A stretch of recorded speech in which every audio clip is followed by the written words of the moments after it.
Bonjour et bienvenue dans ce nouveau podcast.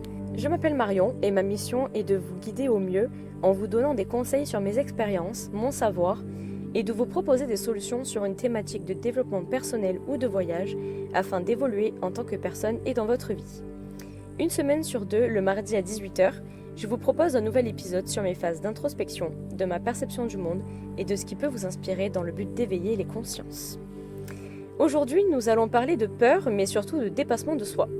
Je pense que c'est la continuité parfaite pour suivre avec des prochaines vidéos de dev perso.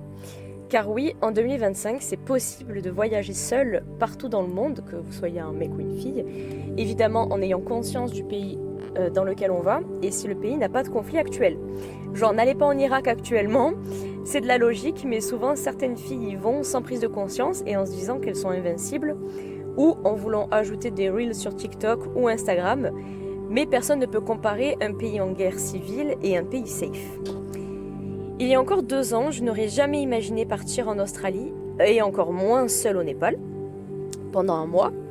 Vous pouvez voir ma vidéo, d'ailleurs je crois que c'est ma vidéo précédente. Et j'ai publié aussi quelques petits shorts vidéo YouTube pour tester, pour voir ce que ça donne. Ben voilà. Et pourtant, me voilà à partir faire le tour du monde, comme je peux et tant que j'en ai les moyens, car rien n'est gratuit. Et je ne m'étais jamais imaginé voyager tout court, en fait. Il y a 3 ans, j'étais encore en train de créer mes entreprises sans forcément être curieuse de ce qui se passe ailleurs, et je ne m'abonnais pas non plus au compte de voyageurs.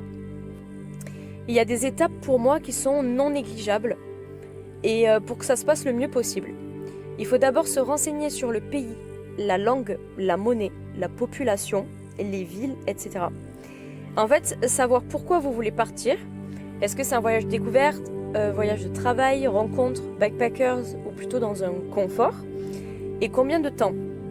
Pour définir en fait votre budget, mais aussi pour vous faire une idée du trajet à parcourir, à pied ou en transport par exemple. Et comment vous allez vous organiser. C'est très bien de partir à l'inconnu, sans se prendre la tête, tant que vous êtes en sécurité, en bonne santé et avec assez d'argent de côté. En fait, ce que je vous dis, ça paraît un peu bateau, mais il y a beaucoup de personnes qui partent en freestyle, donc voilà. Et surtout qui se plaignent aussi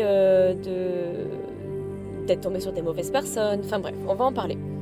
Je pense que cette partie-là va être plus de la motivation.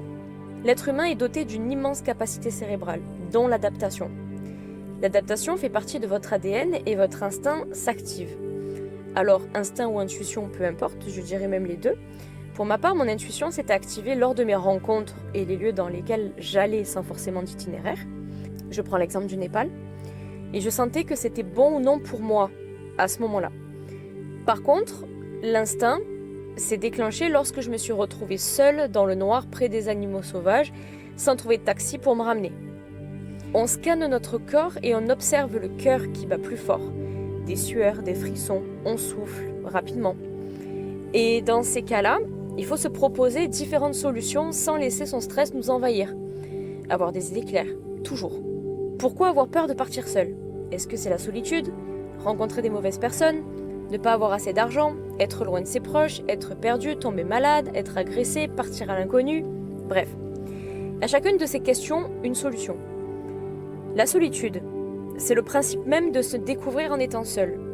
Vous allez rencontrer une autre version de vous-même et développer une autre perception de vous, et vous ne serez quasiment jamais seul. En fait, tout le monde me le disait, je le croyais pas, et ben oui, je vous garantis que vous allez toujours rencontrer des gens, des étrangers, des Français, peu importe, et vous échangerez et partagerez énormément. Et j'en ai fait des rencontres et j'ai eu des discussions philosophiques incroyables pendant des heures avec des gens. Et jamais j'aurais imaginé ça. Moi, je pensais partir juste, découvrir une nouvelle culture, une nouvelle population, un pays, mais pas faire autant de rencontres. Rencontrer les mauvaises personnes ou agresser, malheureusement, oui, ça arrive, c'est comme ça. Mais c'est pour ça que vous avez une bonne intuition ou un bon instinct de survie. Que vous faites attention à qui vous parlez, à qui vous souriez. Où est-ce que vous allez et quand bien même vous avez des contacts, que ce soit la police, les pompiers, l'ambassade, un ami que vous êtes fait, un contact, peu importe. Il faut toujours avoir des petits contacts et surtout envoyer une position GPS à quelqu'un au cas où. Voilà, petit tips. Est-ce que c'est de ne pas avoir assez d'argent ? Il suffit d'établir un budget, nourriture, logement, transport, activité, peu importe. Et surtout, de ne pas se faire arnaquer, notamment avec les souvenirs, parce que oui, ça arrive à tout le monde et c'est universel malheureusement. Mais heureusement pour eux, ils vivent aussi de ça. Être loin de ses proches et perdu, le blues, ça peut arriver, comme partout, dans tous les voyages. Soufflez un coup, posez-vous, parlez-leur, appelez-les, et ça vous reboostera. Si vous tombez malade, vous pouvez avoir une assurance voyage ou faire appel à votre carte santé européenne, peut-être si c'est en Europe. Et dans tous les cas, il y a des solutions de rapatriement au pire des cas. Est-ce que c'est partir à l'inconnu ? Tant que vous ne le faites pas, vous ne le saurez pas.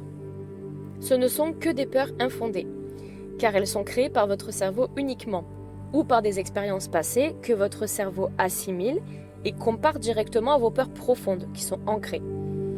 Alors sortez vos tiroirs ancrés dans votre cerveau, notez toutes vos peurs, faites un comparatif de tout ce qu'il peut se passer et vous verrez que, en fait, vous n'aurez quasiment aucune réponse à part « je verrai à ce moment-là ». Tant que vous n'y êtes pas, vous ne pouvez pas savoir. Il se passe 1000 scénarios dans votre tête, mais il peut se passer 1000 autres scénarios en vrai. Et je ne le dirai jamais assez, écrire vous permet de voir en réalité concrètement sur un papier, en face de vous. La société nous confronte beaucoup à la comparaison, surtout sur les réseaux sociaux. Lui, il a fait l'Everest, elle est partie seule en Australie sauvage pendant 3 mois, lui, il a voyagé à vélo sur 40 000 km, elle voyage partout car elle a une agence de voyage, ou elle fait de l'e-commerce, elle gagne tant de millions par mois, bref.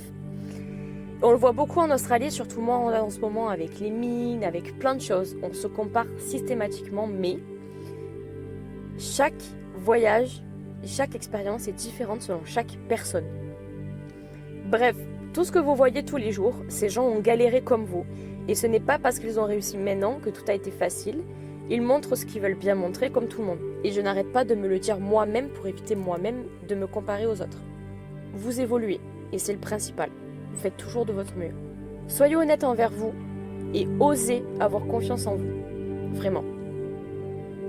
Sur ce, à bientôt pour un prochain podcast. J'espère que ça n'a pas été trop court pour vous, mais je pense que je l'ai bien fait en condensé pour vous motiver un petit peu. Profitez de la vie, bonne journée et douce nuit.